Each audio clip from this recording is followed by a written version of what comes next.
નમસ્કાર વાલા વિદ્યાર્થી મિત્રો, કેમ છો? આપણે આજે ફરીથી ધોરણ 9 સામાજિક વિજ્ઞાન વિભાગ 2 પ્રકરણ નંબર 11 સાથે સંપૂર્ણ સોલ્યુશન અસાઇનમેન્ટનું કંઈ લઈને આવી ગયા છીએ મિત્રો. અસાઇનમેન્ટ 2025 વાર્ષિક પરીક્ષા માટે આઈએમપી છે મિત્રો.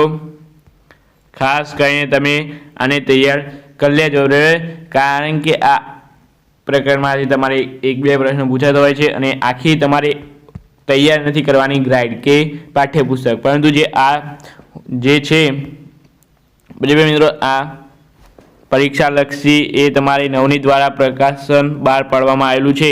એ આટલું પ્રકાશન તમે તૈયાર કરી દો તો પણ તમારે 80માંથી 80 ગુણ તમારે દરેક વિષયમાં આવી જાય બરાબર મિત્રો.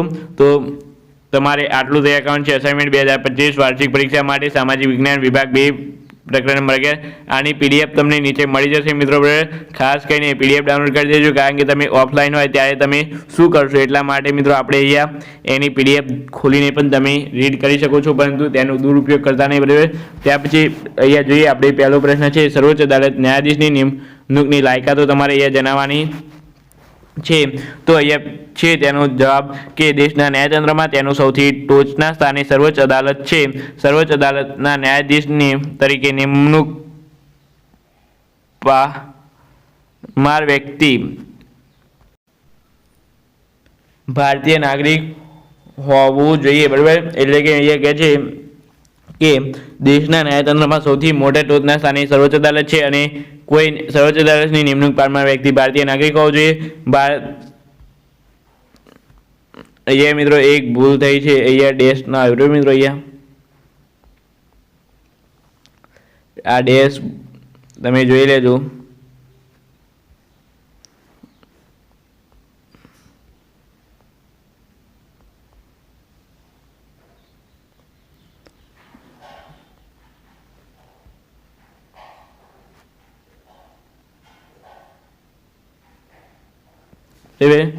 અહીંયા છે કે સર્વોચ્ચ અદાલત ન્યાયાધીશ નિમણૂક પામનાર વ્યક્તિ ભારતીય નાગરિક હોવો જોઈએ. ભારતની કોઈ પણ વડી અદાલતમાં ન્યાયાધીશ તરીકે ઓછામાં ઓછા 5 વર્ષ સુધી સેવા બજાવી હોય અથવા કોઈ પણ વડી અદાલતમાં ઓછામાં ઓછા 10 વર્ષનો અનુભવ હોવો જોઈએ. તે વ્યક્તિ 65 વર્ષથી વધુ ઉંમર ધરાવતી ન હોવી જોઈએ. રાષ્ટ્રપતિના મત મુજબ તે ન્યાય વૃદ્ધિ કે પ્રસિદ્ધ હોવો જોઈએ અને ખાસ કરીને તે ગુનેગાર ન હોવો જોઈએ, તો જ તે સર્વોચ્ચ અદાલતના ન્યાયાધીશ તરીકે નિમણૂક થઈ શકે છે. એવી કંઈ એક હમણાં જ નવું આવ્યું છે બરાબર મિત્રો, એડ થયું છે. ત્યાર પછી ફોજદારી દાવા અંગે અપીલ સર્વોચ્ચ અદાલતની સત્તાનું વર્ણન કરે છે કે જિલ્લા ફોજદારી અદાલતનો ન્યાયાધીશ જ્યારે આરોપીને તેના ગુના બદલ 4 વર્ષ કરતાં વધારે મુદતની સજા કરી હોય તો પક્ષકાર વડી અદાલતમાં પક્ષકાર અપીલ કરી શકે છે અને સેન્સર કોર્ટ કોઈ આરોપીને તેની નીચે ફોજદારી અદાલતના ચુકાદાથી વિરુદ્ધ અત્યાચાર, આરોપસર મૃત્યુદંડની સજા ફરમાવી હોય ત્યારે અપીલ થઈ શકે છે બરાબર મિત્રો. ત્યાર પછી મિત્રો અહીંયા છે ન્યાયતંત્ર એ ફોજદારી ન્યાયતંત્ર એ લોકશાહી આધારશિલા છે. ખૂબ જ આઈએમપી મિત્રો, આઈએમપી પ્રશ્ન છે મિત્રો, ખાસ કરીને તૈયાર કરી દેજો. તો અહીંયા છે ભારતીય લોકશાહી ધરાવતો એક દેશ છે. દરેક વ્યક્તિએ અહીં સ્વતંત્રતા આપવામાં આવી છે. ભારતના નાગરિકને મૂળભૂત હકોનું રક્ષણ કરવા તેમજ રાજ્યો અને રાજ્યો વચ્ચે સત્તાઓ અને કાયદા ક્ષેત્રમાં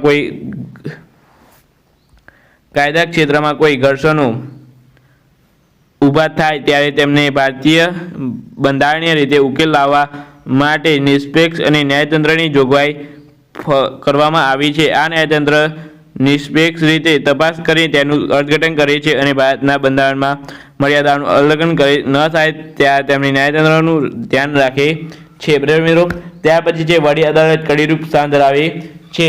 તો મિત્રો અહીંયા વડી અદાલત છે. તો ભારતની લોકશાહી શાસનતંત્ર સુસંગઠિત વહીવટી ચાલે તે માટે તાલુકા, જિલ્લા અને રાજ્યમાં અદાલતોની વ્યવસ્થા કરવામાં આવી છે. કેન્દ્ર સરકારે ટોચ પર સુપ્રીમ કોર્ટ છે, મધ્યમાં વડી અદાલત અને પાયામાં જિલ્લા અદાલત બરાબર અને તાલુકાના તાંબા હેઠળની અદાલતો આવેલી છે. વડી અદાલતો જિલ્લાની અદાલતોની અપીલો સાંભળે છે, જ્યારે વડી અદાલતોને સર્વોચ્ચ અદાલત સાંભળે છે. આમ ભારતમાં ન્યાયતંત્રમાં વડી અદાલતો કડીરૂપ સ્થાન ધરાવે છે. બરાબર મિત્રો, અહીંયા 1 થી 4 પ્રશ્નો આપણે કમ્પ્લીટ સોલ્યુશન જોયું.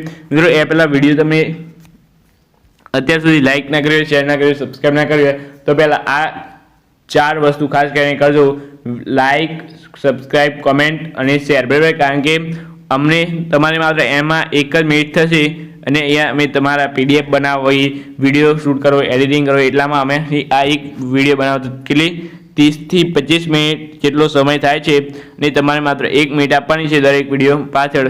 તો ખાસ કરીને મિત્રો આટલું અમારું એક કામ કરજો. તો અહીંયા છે વડી અદાલત કડીરૂપી સ્થાન ધરાવે છે. બરાબર, તો અહીં ભારતના લોકશાહી શાસન સુસંગત વહીવટ ચાલે છે. ફરી એકવાર સમજાવી દઉં છું કે તાલુકામાં, જિલ્લા અને રાજ્યમાં અદાલતોની વ્યવસ્થા કરવામાં આવી છે. કેન્દ્ર કક્ષાએ ટોચ પર સુપ્રીમ કોર્ટ આવેલી છે, મધ્યમાં વડી અદાલત અને પાયામાં જિલ્લા અદાલત છે અને તાલુકા તાંબા હેઠળ અદાલતો આવેલી છે. વડી અદાલતો જિલ્લા અદાલતોની અપીલ સાંભળે છે અને જ્યારે વડી અદાલતો સર્વોચ્ચ અદાલતને સાંભળાય છે, એટલે કે અહીંયા અને જ્યારે વડી અદાલતોની સર્વોચ્ચ અદાલત સાંભળે છે. બરાબર, આમ ભારતમાં ન્યાયતંત્ર એ વડી અદાલત કડીરૂપ છે.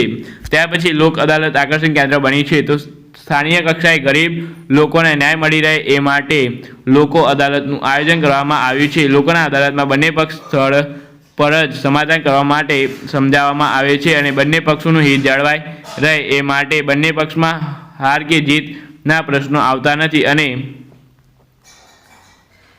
વર્ષોથી પડેલ કેસનો નિકાલ કરવામાં આવે છે અને લોક અદાલતોનો ચુકાદાને કાનૂની પીઠબળ પૂરું પાડવામાં આવે છે. બરાબર, ત્યાર પછી એક લાસ્ટ પ્રશ્ન છે તમારે એ કે સર્વોચ્ચ અદાલત નજીવી અદાલત ગણાય છે.